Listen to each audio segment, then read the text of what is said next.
جب اللہ تعالیٰ کی طرف سے سکون اور آسانیاں آنے والی ہوں گی تو تمہیں کچھ خاص نشانیاں اور اشارے ضرور دکھائی دیں گے۔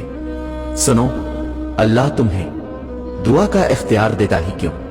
اگر اس نے تمہارا نصیب نہ بدلنا ہوتا وہ تمہیں کہتا ہی کیوں کہ پکارو مجھے؟ اگر اس نے تمہیں سننا نہ ہوتا وہ تمہیں سوال کی توفیق دیتا ہی کیوں؟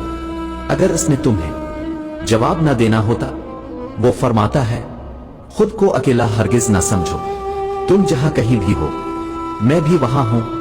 وہ فرماتا ہے کہ تم بھروسہ تو کر کے دیکھو مجھ پر، میں کسی بھی جان کو اس کی برداشت سے زیادہ نہیں آزماتا ہوں۔ وہ فرماتا ہے ماں اپنے بچے کی ایک سسکی بھی سہ نہیں پاتی اور میں تو تم سے 70 ماؤں سے بڑھ کر پیار کرتا ہوں۔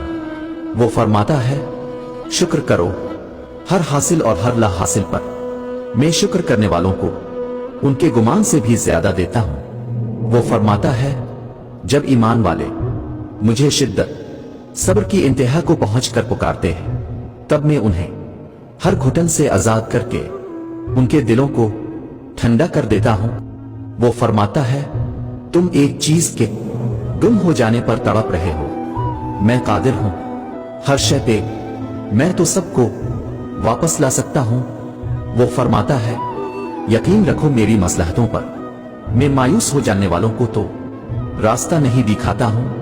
وہ فرماتا ہے میں نور ہوں آسمانوں اور زمینوں کا، میں تمہارے ان اندھیروں کو بھی روشنیوں میں بدل سکتا ہوں۔ وہ فرماتا ہے یہ سختی بس کچھ وقت کی بات ہے، صبر کر لو، میں صبر کرنے والوں کو پسند کرتا ہوں۔